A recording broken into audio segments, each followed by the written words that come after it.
Hey all, Heretic here. Today we have the Season 11 announcements for Elementals, Murlocs, and Pirates, and it's going to take a while to jump through all of these changes, so let's not hesitate. Let's jump right into it. As always, we have to start with the friends that are leaving us, so let's talk about the Elementals that are going to be departing. First, Party Elemental, gone for the millionth time. It always comes back. He's never gone terribly long, it feels like, but let's see if this time he stays gone for a little bit. I always like the Party Elemental as an early tempo value minion, but sadly gone. Sand Swirler, gone. No more will we have this card to help bump up the health of our minions as we cycle and buff up our other minions. Landlubber, gone.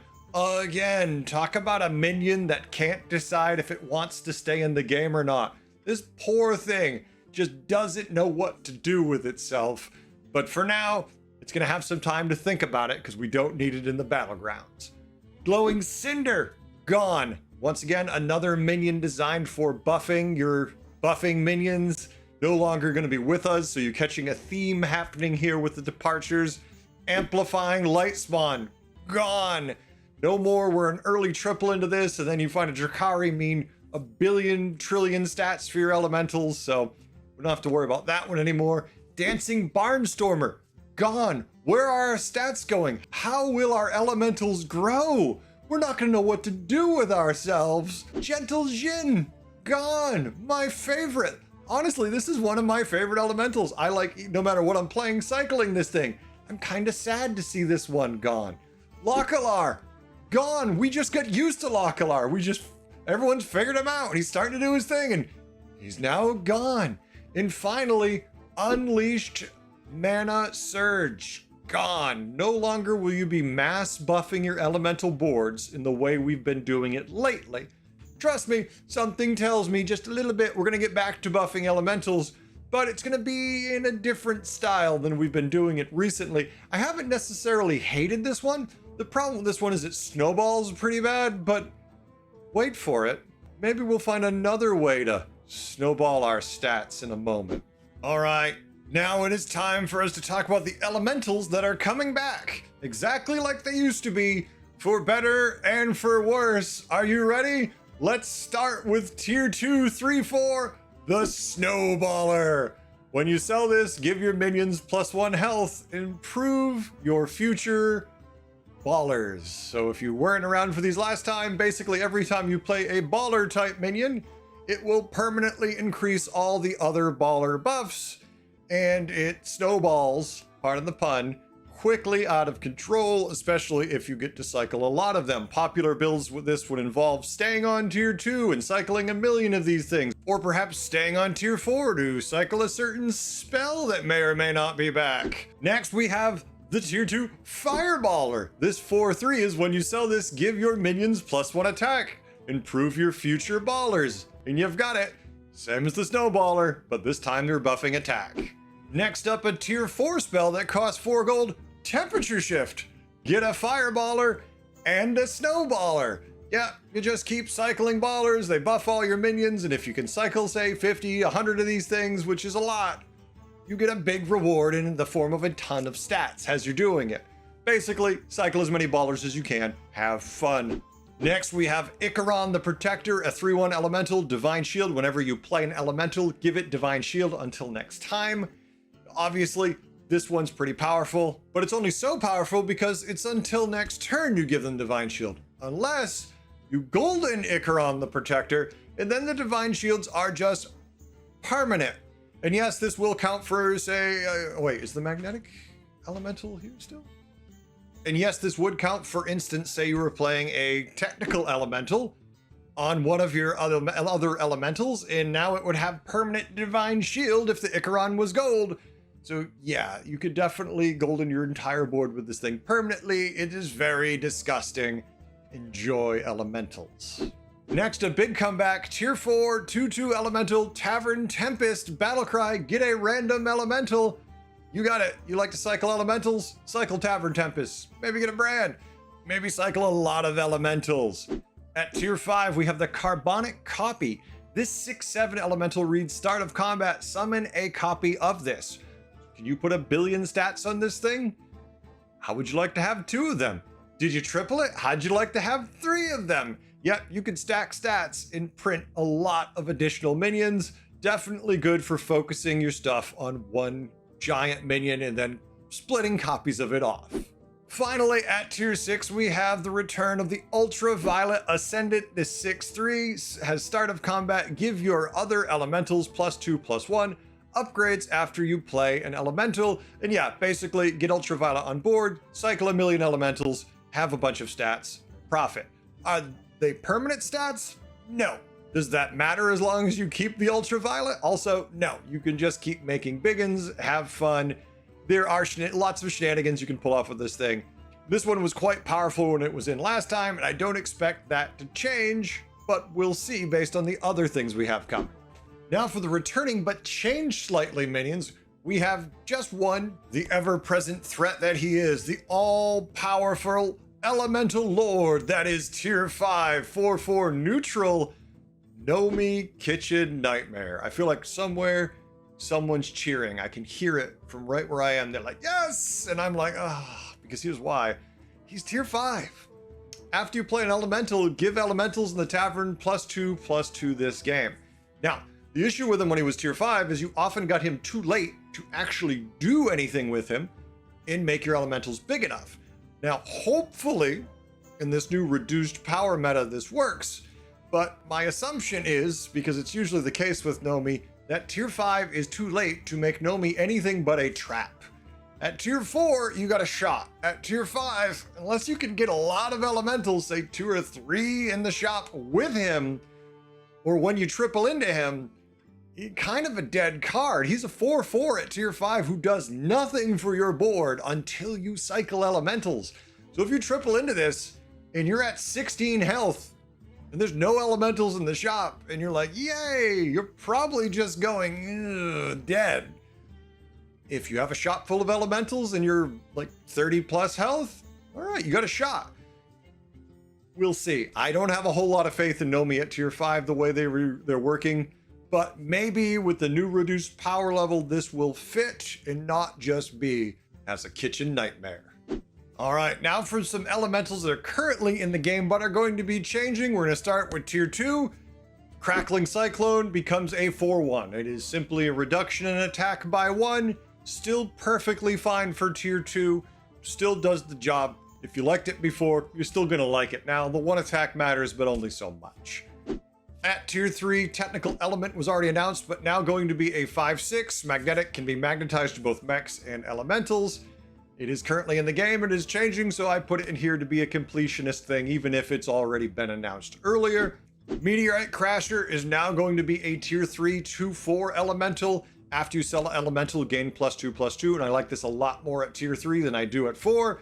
You have to sell a lot of elementals to make this thing anything useful. So putting it down a tier lower means you're more likely to find them earlier, and you're more likely to find more of them, making this more desirable a minion.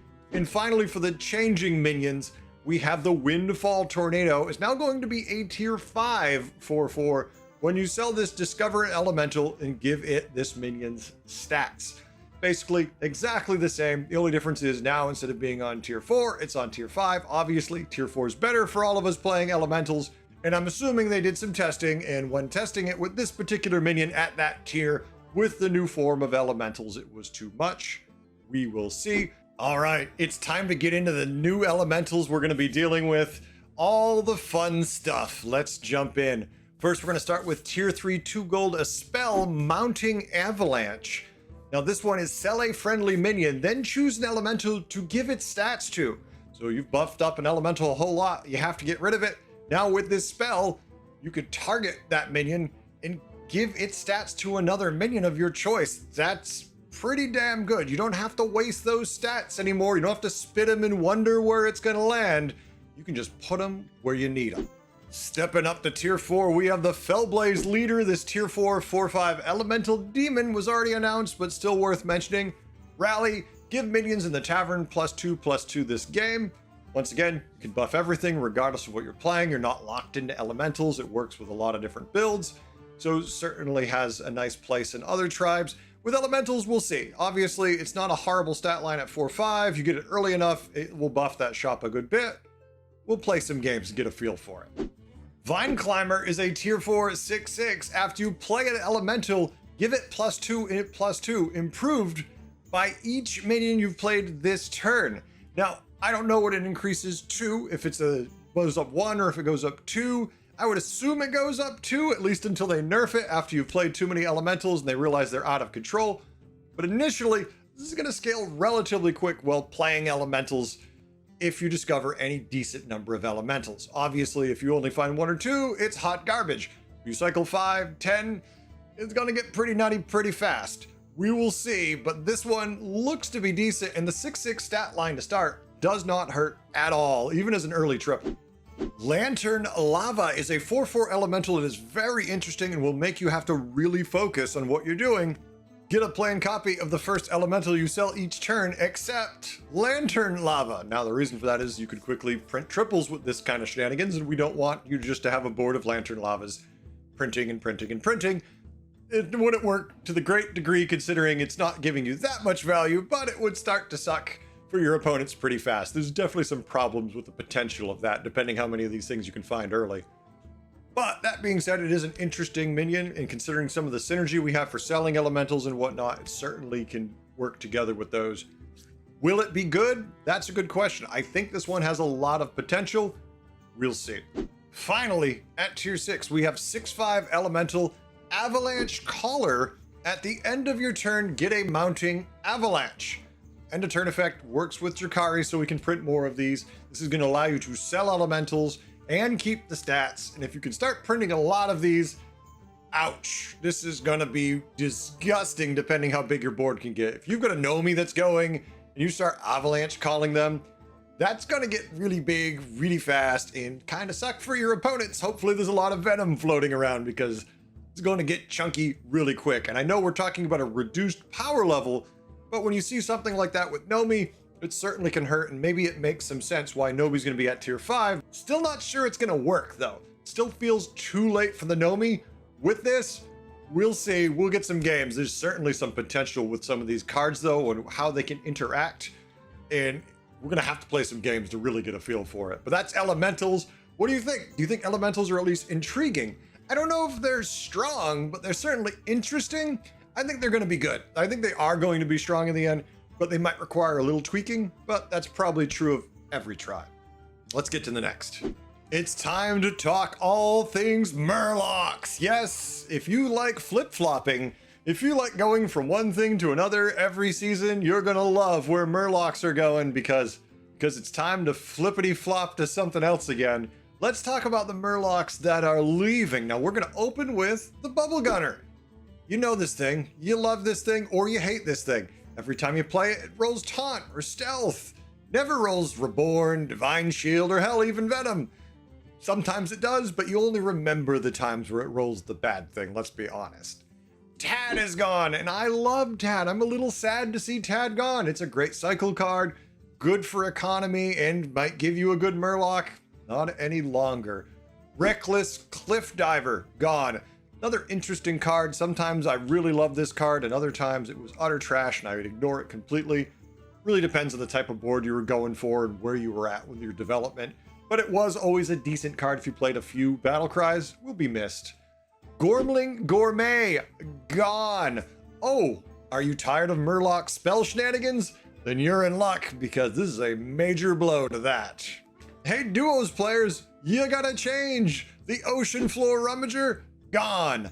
I must say I don't play duos if I can help it, but this one is gone. I've never heard about it doing anything important, so maybe that is why it's gone. Looking at tier 5, Hackerfin, gone. It's a cycle card. You don't really care about it that much. There certainly were times where it could do amazing things, but typically it was just a cycle card, so no real big miss there. Apprentice of Sephin, gone. Not really a shock. We don't need this as much anymore. It's kind of slow to scale itself to do what you need it to do. You really only needed this for your Seafood Stew spell. You'd have your Apprentice of Sephin, he'd get a bunch of keywords, and then it would buff your Seafood Stew. And that's right, Seafood Stew, gone. Should have mentioned that one up front. That one is not in the game anymore either. I almost forgot about that one. Operatic Belcher, gone. Mass giving your minions venom, not a thing as easily now, at least for the way we were before.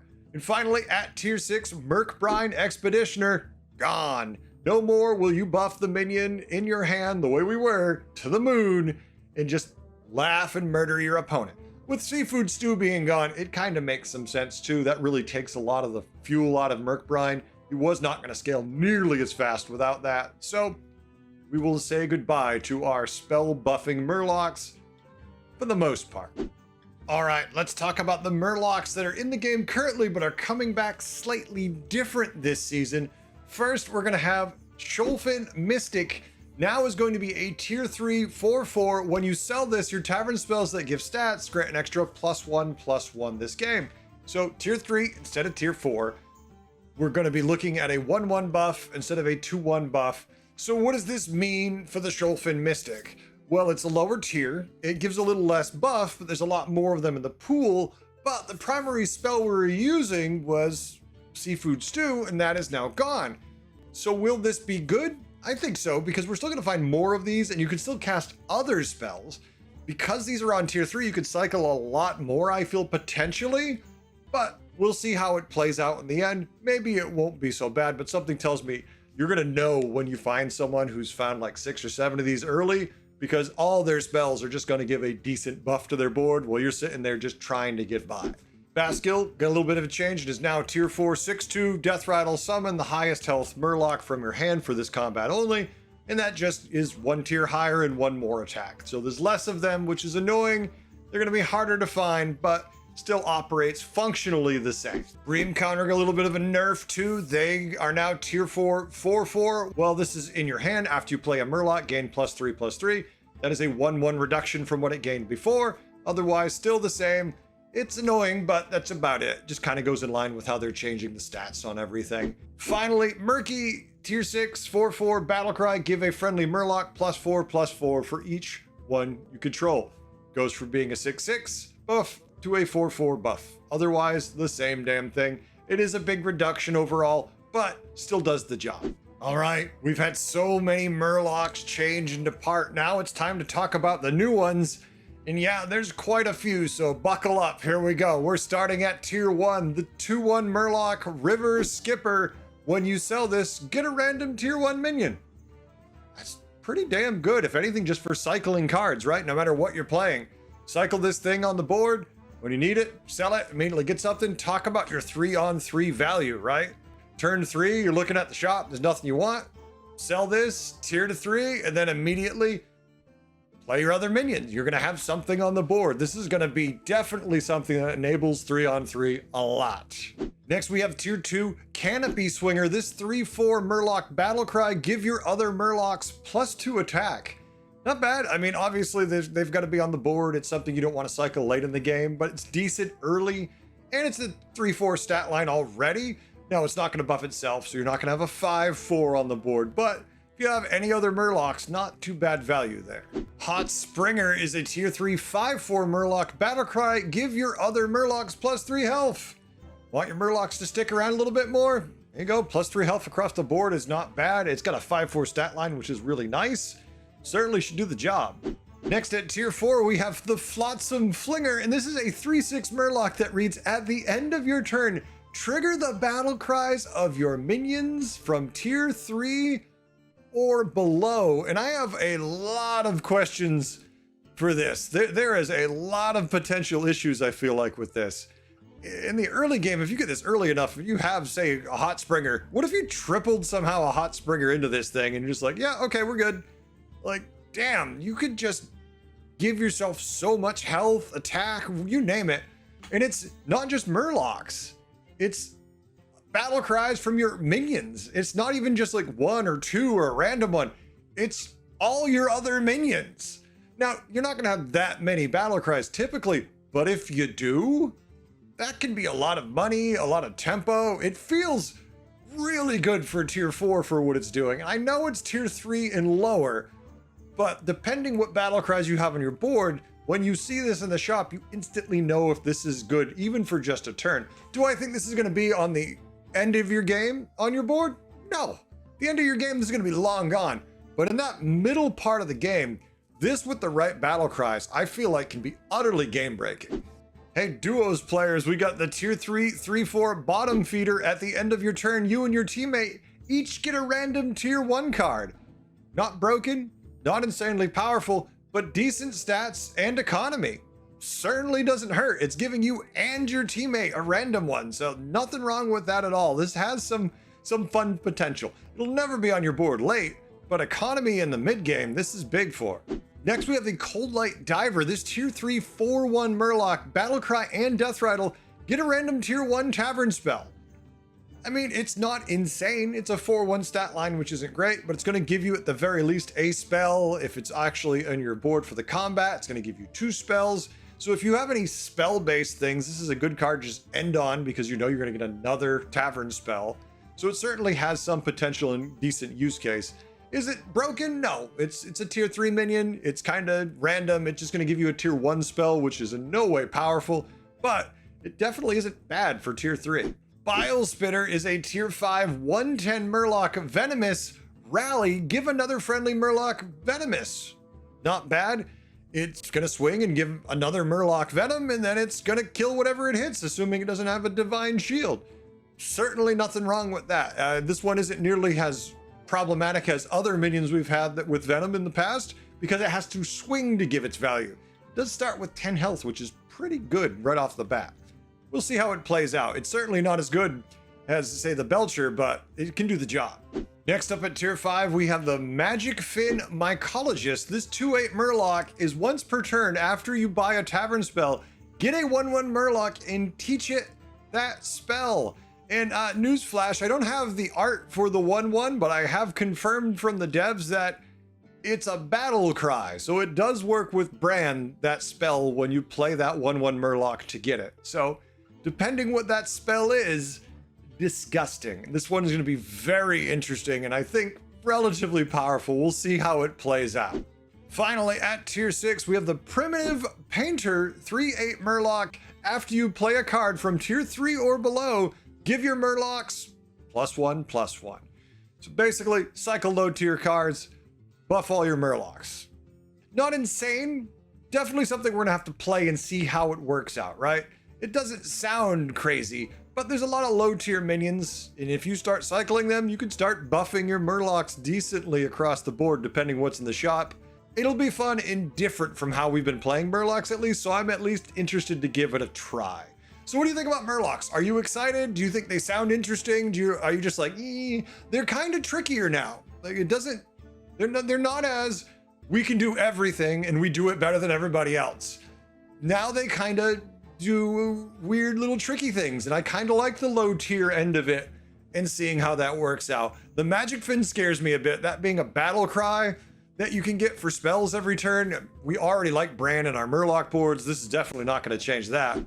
All right, it's time to talk pirates, and there's a lot to unpack with pirates, as you can imagine. We have a whole new keyword to work with. We have lots of things coming, going. Now, the question is, are you going to like pirates by the time they change? I feel like pirates started in kind of a rough place, and people couldn't quite figure them out. But as time has gone on, people certainly have gotten better at playing pirates. Whether or not you enjoy it is the question. Let's look at the pirates that are leaving first. We're going to lose first mate Pip. Gone. No longer are you going to be looking for just 2 of these to be happy and get a triple. You're going to have to actually look for 3 like everybody else. I liked Pip. I thought he was unique, simple, but was fun enough to be different. It worked for me. Starry-Eyed Explorer is gone. Always felt a little awkward. There was times where it was amazing, but for the most part, it was just kind of meh.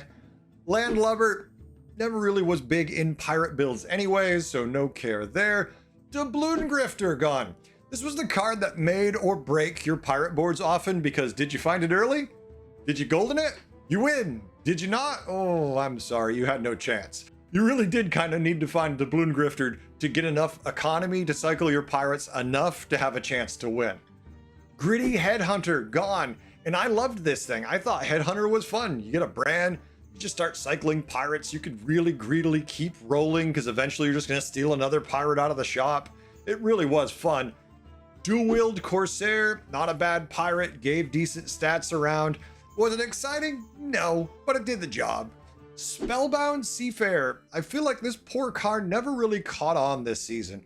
I used it a number of times and it would work occasionally, but it never really fit in what pirates ended up doing. There never really was space for it on the board. I felt like ultimately in your build it always got caught. And I always kind of felt like this should have been a more permanent fixture, but the 3 cards you had to buy to get a tavern spell often just made it awkward because you were trying to cycle pirates quickly and the random spells dropping in your hand just took too much time to cycle in and out, check what they did, and see if it messed up your shop.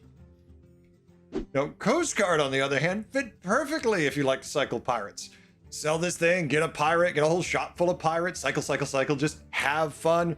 Could have missed Coast Guard quite a bit. Spacefarer's gone. Now, this one I never really actually liked. I understand the idea behind it. You'd have this one pirate with, 400 attack and then like 3,000 health. The thing was a monster, but it never really felt thematic to me to have a night elf who could just take punches that nobody in the world could. It'd just be like, yeah, if there's no Venom or Leroy, I can take all the hits. Felt really weird that was a night elf on the card. Maybe it was just me, but it felt bizarre. And Dastardly Drust, in whom we trust. No longer do we have him. This is another pirate on the list of pirates I'm gonna miss. Dastardly Drust was a lot of fun to cycle cards with, just do silly things and have a good time with. He's right up there with Fleet Admiral Tethys. Hey, could we have a lobby where we have Tethys and Drust in the game? Just a thought. I'm just saying that I feel like they could be really good friends, just high-fiving each other. Yeah, it'd be broken, it'd be silly, but it'd be fun too. All right, let's talk about the pirates that are in the game currently, but are changing a little for next season. We're gonna start with the Surfing Silvar. This is now going to be a tier 2 1/2 at the end of your turn. Give adjacent minions +1 attack. Repeat for each friendly golden minion. Now, it's only a 1 health difference on this minion. Otherwise, it's exactly the same, which I feel it's fine. There's nothing wrong with that either way. It's giving a decent bit of attack even without golden minions, so it does the job. Gold Grubber, tiny change, now going to be tier 3, 3/2 at the end of your turn, gain +3/+2, repeat for each friendly gold minion. It's just 1 less health than before that initially starts with, and every time it activates also. Gunpowder Courier got a hit with a pretty big nerf, and it now is a tier 3 1/6. Whenever you spend 5 gold, give your pirates +1 attack. Well, that's a reduction initially of 2 attack from it that's gone, so 1/6 versus 3/6. And it only gives 1 attack now instead of 2 attack every time you spend 5 gold. Definitely doesn't feel very good. Now, we'll see how that fits in the new meta, but I certainly am not excited about this minion at all. I'm not super excited about it typically unless I know I'm playing pirates. I'm far less now because that 1/6 stat to start is a little harsh. Lovesick Balladus got hit by a nerf. It is now tier 4, 3/2 Battlecry. Give a pirate +1 health, improved by each gold you've spent this turn. The difference there is tier 4. It used to be tier 3, so there's less of them in the pool. It's going to be harder to find. You're not going to find it super early. I feel like that's kind of good. It's kind of frustrating when someone just immediately gets one of these and can put like an extra 10 health on a minion super early. That can be really painful and hard to deal with. So moving it to 4 in that regard feels good. But then when you're at a higher tier and you're trying to play pirates and you need that extra health, now there's less of them. That's going to feel far less good, that's for sure. Thieving Rascal got hit with a pretty decent nerf too. Now tier 5, 5/6. At the start of your turn, gain 1 gold, repeat for each friendly golden minion. Exact same effect, exact same stats, but now tier 5 instead of 4, which means there's a lot less of them in the pool. But at the same time, if you could triple into this early at tier 4, that was really good. When you have that gold minion and you have this effect super early, that was quite painful. So overall, this will probably be a better change because you were seeing this on every build, not just pirates. It's like, if you triple into this, why wouldn't you take it? The other minion would have to be great because the economy this thing gave with that stat line was so solid. Makes some sense. Let's talk bounties. We've got new spells that we're going to be buying in pirate lobbies or generating with pirates. And they're pretty interesting. I kind of find these to be exciting, and I'm hoping they translate into making pirates a lot of fun and not just my hand's full of crap I can't use and I'll have to discard things like we're dealing with right now with other tribes. Hopefully not that. But let's look at these bounties. So they're all in the taverns with pirates if they're in the lobby. They're all tier 3, they're all 2 gold, but they work on everything, not just pirates. So no matter what you do, they'll work for you, even if you're just buying them from the shop, let alone generating them, however you do. First, we have Healthy Bounty. Give 3 friendly minions plus 4 health. 12 health for 2 gold is not bad in the early game, so we're definitely going to see some use out of that. Friendly Bounty. Get a random minion of your most common type. Well, hey, whatever tribe you're playing, a random minion from that type for 2 gold, usually not bad, so we'll be seeing that one a lot. Selfish Bounty. Give a minion plus 6/6. Can't really go wrong. It's a nice stat bonus for 2 gold that works. Hostile Bounty. Give 3 friendly minions plus 4 attack. Once again, 12 attack total for 2 gold. Why not? And Wealthy Bounty. Gain 2 gold. Now, you're probably like, why would I spend 2 gold to gain 2 gold? But there's lots of times where that actually would work, and it would be something you would do if you needed to cast a bunch of spells for whatever reason. But if you're generating it, why not? Let's take that spell that gives me 2 gold. I'll happily take that. But let's really go look at the new minions next so we can see how else we can get these and if it's worthwhile. All right, here they are, all the new pirates. There's quite a few. First, we have at tier 2, 2/3, the Wizened Captain. Whenever you cast a tavern spell, gain 1/1. Now, not exciting, but if you have the ability to make tavern spells through one of your other minions, or you have the ability from your hero power to do it, and hell, we already know that all the bounties are tavern spells. This thing can actually work. Do you want to keep this on your board permanently? No. But through the early game, it certainly can give you a little bit of tempo. I don't know if it's going to be great. We're going to play some games, but it at least looks intriguing. Next, we have Big Wig Bandit, tier 3, 3/4 pirate, rally, get a random bounty. So when you swing, you get a bounty. I think this one is incredibly solid if you get it early enough. Yeah, you don't want this late, but if you get this super early, you're playing like AFK, you get 2 of these things and you start swinging and they live and they get to swing twice. That's a lot of potential. Health, attack, free minions, gold. It's just solid, but I'm really liking these. At tier 4, we have the Lost City Looter, 5/5 pirate taunt. At the end of your turn, get a random bounty. I don't think you're gonna play Drakari to get an extra random bounty a turn, but I definitely don't hate this at tier 4. It'll feel pretty good early. It's at least interesting with a decent stat line. Jumping up to tier 5, we have the Shipwrecked Rascal. This 5/4 pirate is Battlecry and Death Rattle. Get a random bounty. Once again, we are very bounty centric. Our pirates are going to be going crazy casting these spells, and they don't seem too bad with a limited pool of them. I feel like unless you have really poor luck and it gives you nothing but tier 1 minions, you're doing pretty good, and even then, it's at least 1 gold every time. Next, we have the Proud Privateer. This 8/8, you can cast your bounties twice. You golden it, you cast your bounties 3 times. Tell me this isn't going to be one of the most sought after tier 5 pirates you're going to be looking for. Just go nuts. Cast all the bounties you want. When you triple this thing, it's going to do it 3 times. Oh, this looks silly. I love it. Yorick Smite is a 6/6. At the end of your turn, give your minions +1/+1. Golden ones gain +4/+4 instead. It's interesting. It worked with any tribe. It doesn't have to be pirates. I have to say, so far, this is one of the ones I'm least interested in. Obviously, if you have a bunch of gold minions, it's going to give you more value. But I'm just looking at this compared to the other minions, and I'm not as excited. The other ones, you just kind of do your bounty thing and have fun. This one, you need to triple stuff, and we'll see. We'll play games. Maybe it's great, but initially, I'm not excited about it. Shipmaster Eudora is a tier 6, 10/5 pirate. Death Rattle, give your minions +5/+5. Golden ones, keep it permanently.